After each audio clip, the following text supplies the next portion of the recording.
Good morning, everybody. It's my great honor and privilege to always address young people because, as the Swamiji said, youth is exuberant. It is the time of your life. Today, directors take movies called 96, correct? But 2018 is your 96. You're living through what people are still nostalgic about. So this is something that you must really enjoy and cherish and store away in your memory folders, because forever, the rest of your life, you'll look back as the reference of the happiest moments in your life. But as you go through your youth now, does it seem like such an exuberant experience? Sometimes no, it makes you feel pained, very sad, very dull, very depressed, very disheartening, very disillusioned, etc., etc. But let me give you one mind experiment. Suppose 100 years from now, we develop reproductive technologies where we don't have to live one full life to reproduce. As it is now, how we reproduce is how every other animal reproduces it. There is an egg or the first cell, the seed or the embryo. It grows, it becomes a child, it eats, it gains some skills, then it becomes an adolescent, gains more skills and becomes an adult. Then it does mate selection, reproduction, and then it grooms the next generation into adulthood. Then after that lifespan, maybe 25 years, 30 years, the next generation is born. This is how life is now happening on earth. But 100 years from now, if we are still alive and well, the way technology is going now, we will not reproduce like this. This may be a prophecy, maybe it will happen, maybe it will not, but let us think of it as science fiction now. 100 years from now, what we'll do is, we'll have the first embryo, we'll quickly get the stem cells out of it, we'll make the stem cells grow in a lab, again we'll make sperms and eggs. That's how sexual reproduction happens. We'll combine that in a petri dish, in a test tube, get the next embryo, put it in the petri dish, get the next embryo, put it in a petri dish. Just like bacteria and virus, they breed very fast. In a single day, they'll have millions of generations. Like that, human beings will have zillions of generations in maybe 10 years' time. But would you call it life? Would you say this is the way to live? Do you think it's a fun way to live life? Why wouldn't you call it life? Because there is quick progression of genetic material, but there's no life. So there is a difference in what we call life. Life is not just existence. Life is not quickly breeding and creating the next generation. Life is a journey that we undergo.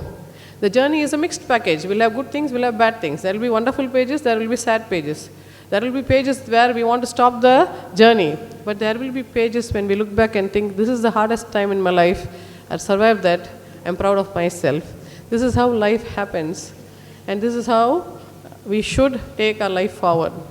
We specifically say this to youngsters because youngsters are usually very easily misled. How are they misled? We'll come to the suspense later on. But I want you to look at your mind from a completely different perspective. You know your body. If I say, there is a particular person who steals your kidneys, how will you look at that person? Would you think he's a wonderful person? No, you'll say he's a fraud. He's stealing my kidney. He's such a bad guy. He's unethical. He's not good. He's good for nothing guy. He's very mercenary. I have to be guarded with that guy. But let me tell you, there are people who steal your minds. What have you got to tell about those people? Do you know your mind can be very easily killed, corrupted, polluted, indoctrinated, taken away, controlled? In what ways can it be controlled? Some time ago, last month or so, I went to a program where software engineers were speaking about the latest technical breakthroughs that they're having. And what they're trying to do is create artificial intelligence. And then after the entire lecture, the professor told me, in spite of the greatness of the artificial intelligence, nothing can beat the human mind. The human mind is still the most wonderful. In spite of all the AI, human brain, what is natural is much better. And you know what they're doing? You are the natural material. You are the best of the best of the best of creations, of evolution. And what they're doing is just making you into a robo. This is the reverse. A robo wants to have AI. And a human being, they're making you a robo. So if I am that bad scientist, how can I make you a robo? How can I bring you under my control? What are the things that I will do? What are the strategies that I will follow in order to make you come under my control? Can you guess? What are the things that I'll use? First I'll use passion. I'll give you hope. I'll say there are next Janma, there is another Janma. Right?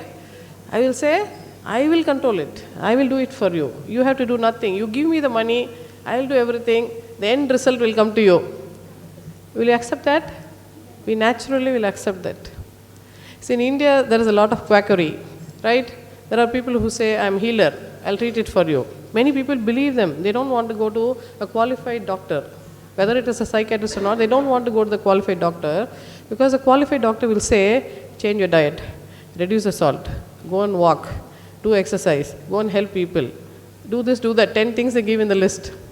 But the quack will say, you do nothing, just take this pill, give me this money, this legium you take, everything will become all right. Which is the easier way out? Legium or lifestyle change? Legium. So what does it say about the person who believes the legium? Is he taking responsibility for himself or is he just giving up responsibility and living in a fantasy world? What is he doing, the legium guy? The recipient of the legium is actually a child who lives in his fancy world, a fantasy world, Disney world of his own, right? Alice's in Wonderlands. But that is how we are. So what does it say about us that we are like that? Are we smart or dumb? Are we smart or dumb? Dumb. What made us dumb? Why did we fall for this legium guy? Because we want quick results with no input. We don't want to put efforts. We only want rewards. And this is something that we'll always be told to do. Don't do anything. Just trust in God. Don't do anything. Just trust this person. Don't do anything. Just trust this legium. And things will work. Miracles will happen. Vikas will come. How will Vikas come? You call him several times, he'll still not come because you have to work independently in your life, then your own Vikas will come. So this is how the human mind can be just hijacked. The hijack usually happens in a pattern. Let me explain that pattern to you so you understand how it's always used in history again and again and again. The formula is the same, the technique is the same, the person who does this is different. So first, if I want to imprison you, make you my slaves, I'll say, you are worth nothing. You are a nobody. You have no history. You have no geography. You are nobody. This is just the body. And you know how you'll get emancipation, how you'll get glory and enlightenment. You listen to me, you obey me, allow me to be the master. I will take care of you. I will provide for you. You can live an easy life. I will make things easy for you. If you are smart, you will rebel and say, why? I will do it by myself. If you are dumb, you will say, finally somebody has come to save me. Okay, I am relieved of all my worldly commitments. You take care, I will just work for you. Does that make you a human being or the petri dish in the lab? What does that make out of you? It makes you a petri dish in the lab. Is that what you call life? So let me give you slices of history where this has happened. Typically, human females were told this all over the world, irrespective of the religion. All the religions told the women, you are nobody, you are nothing. Right? Christianity said, you came out of the man's rib. There is a joke about it. Because this is a scientific community, this is the only place where I can share this joke. You know, the original words in the ancient text, whatever the name they call the text, was the woman came from the man's bone. Not the rib, it was bone. Why did they write this? This seems very strange. If God created man out of dust or the mud, the soil, God could just take another bit of the soil and make another person out of it. Why the bone? The bone has got a separate history. The bone they were mentioning was a specific bone that all animals have. It is called baculum. Baculum, any idea what bone it is? It is the bone inside the male animal's penis. This is the bone with which all other male animals have a full erection and lock the female for half an hour or 1 hour so that no other animal can impregnate that particular dog, whale, and a walrus or whatever animal. This is the way the male animal makes sure that only his genes spread. And in whole human or animal kingdom, the only animal that does not have a baculum is a human being. The human males do not have a baculum. Why would evolution make a human male without a baculum? What made him lose that bone? So this is the bone that early human beings knew that the human male did not have, because they have hunted for several generations. They know the walrus bone is so big. The mammoth's bone is so big. This can be used as a weapon. So once the animal dies, they use that bone for weaponry. But they know when the human male dies, there is no bone left. This particular area has got no bone. Then the early human civilization, they would have dreamt or cooked up stories to explain why there's no bone. They said, oh, this bone only became the woman, you know. The little child will believe it. How can we believe it? We are not little children anymore. So this is the story behind the missing bone, and they created one female out of it, and we still believe it. Second page says this in the holy book, and all of us still believe it and say, woman is inferior, woman was created to serve the male. That is what it says in the holy book. Do you still want to blindly follow it or to question it?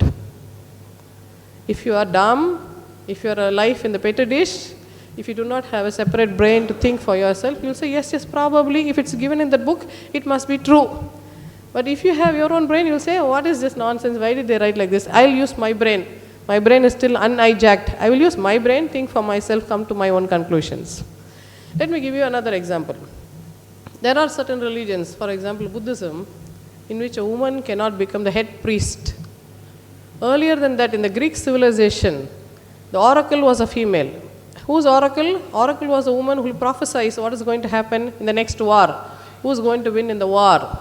Ancient history, if you look at all the world leaders, all the world goddesses, there was no male god. All of them were female goddesses. The gods were probably only the sons of the goddesses. Isis' son was Horus. Parvati's son was Ganesha. Gajalakshmi's son was Buddha. So the mother goddess will have a sun god. Later on, sun gods alone existed, mother gods did not exist. It's an evolution. Everything happens with history, with reason. It's depending on the situation, things happen. So depending on the situation, things happen. We have an entire history, human history, life history of probably 5.2 billion years. So 5.2 billion years, so many things have happened. All the information is available on the net now. For a child today, he just has to go and click, he'll get all this information. But what does he choose to see? What does he choose to believe in? This changes the entire perception of the human brain. One perception can change your world. If you believe you are a slave, you will think of yourself as a slave, you will have severe victimhood. But if you believe you are a survivor, then you will see that you are the master in your game and you will find ways to overcome it.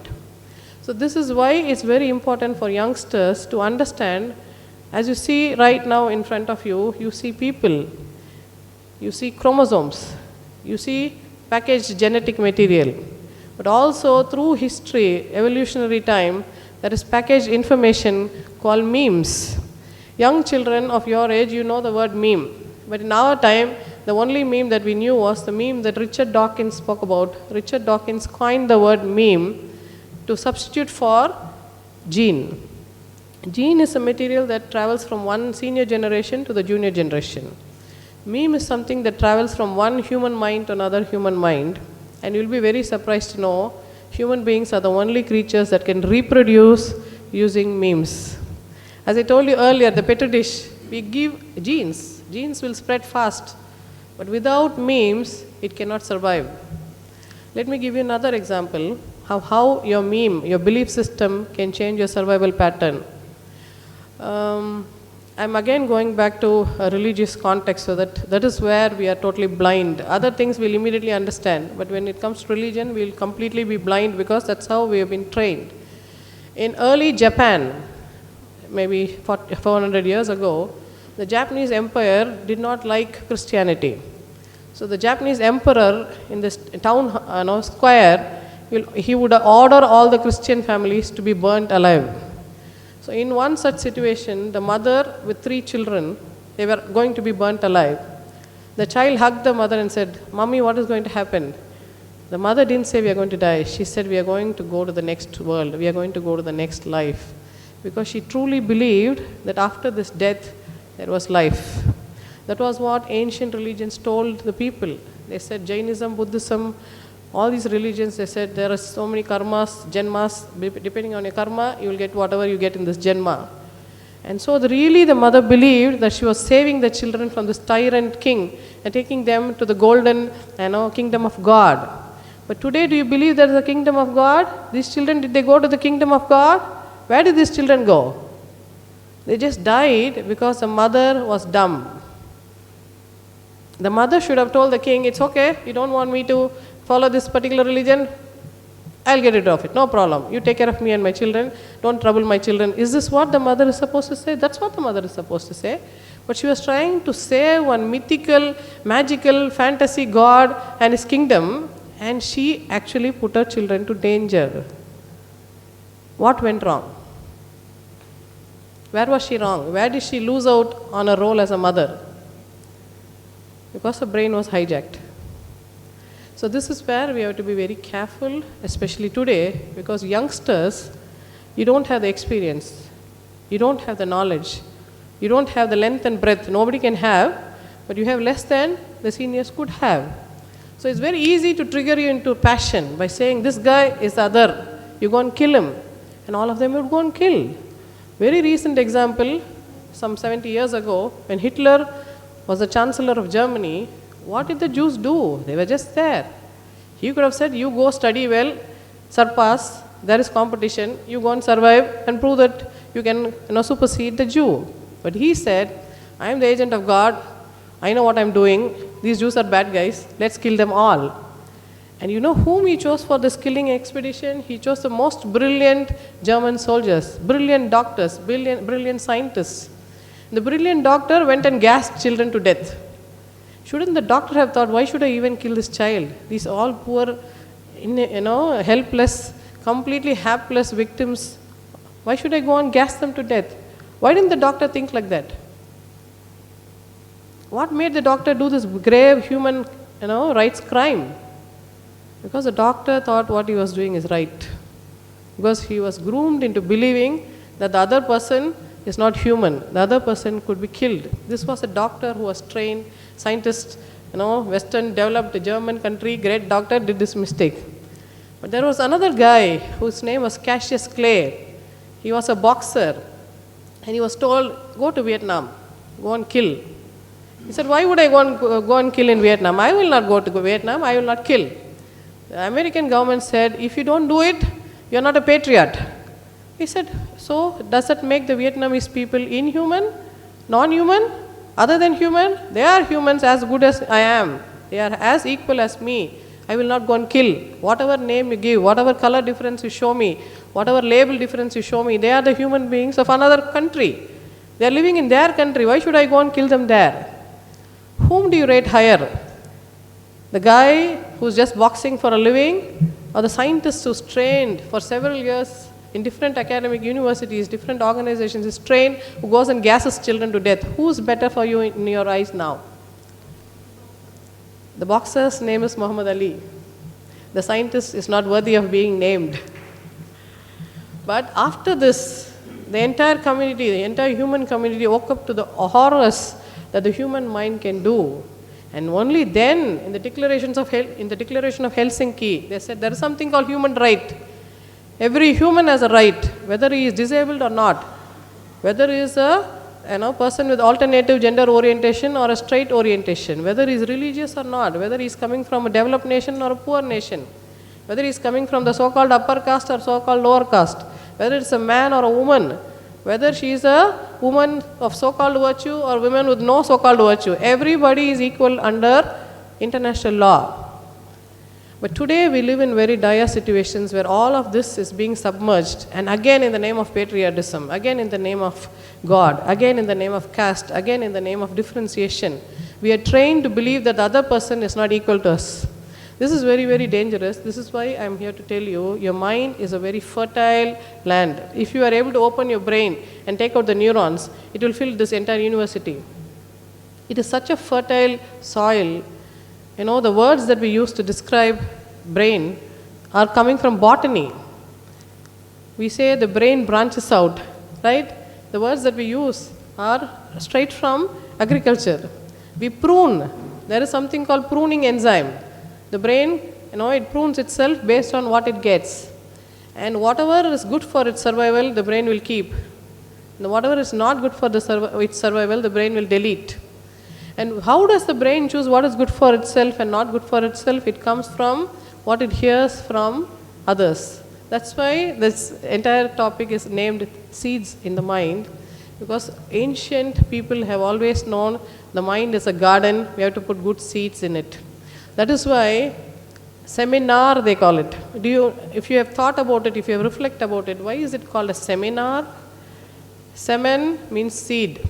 Seminar means spreading seeds. Right? They knew it, that they call it a seminar because they know they're planting seeds in fertile minds. So what seeds do you want to plant in your mind? You want to put a poisonous weed in your mind, or you want to have a productive, nourishing, nurturing seed in your mind? The choice is ours because human will cannot be controlled. But are we even aware that there is danger? Are we even aware about the power of our human will? Are we even aware that finally it's all in our control, it's all our choice?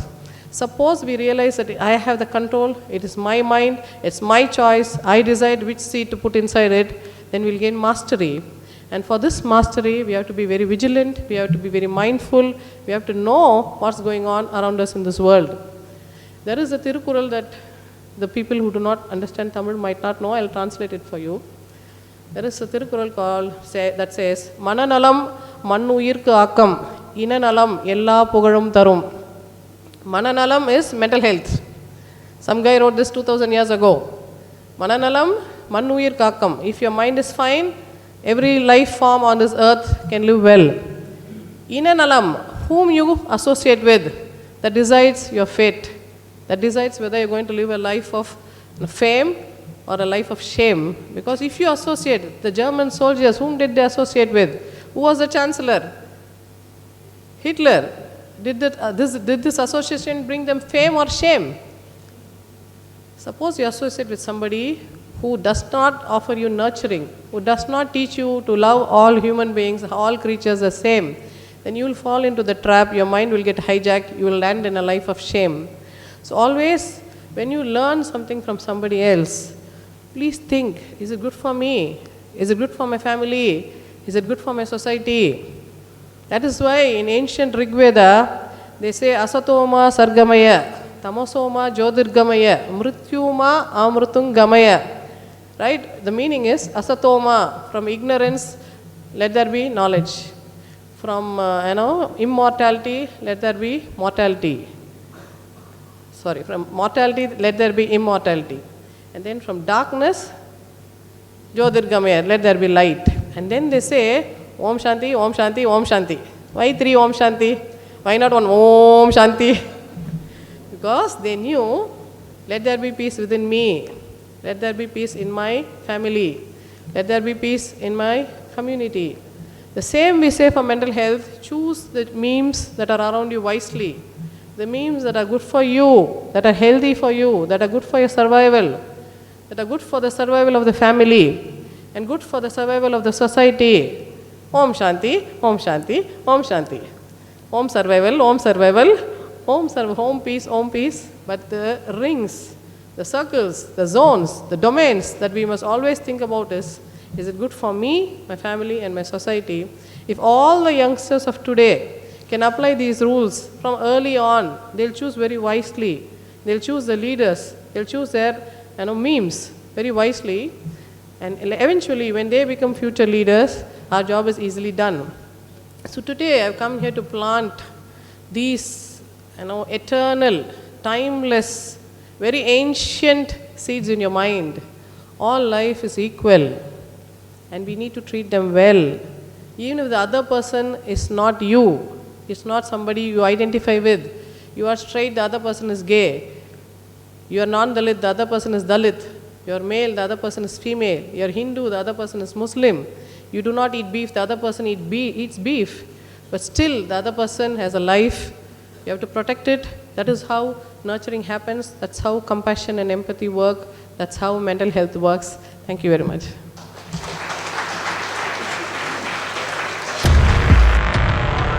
உன் கடவுளை விட உன் சாஸ்திரத்தை விட உன் முன்னோரை விட உன் வெங்காயம் விளக்கமாத்தை விட உன் அறிவு பெருசு அதை சிந்தி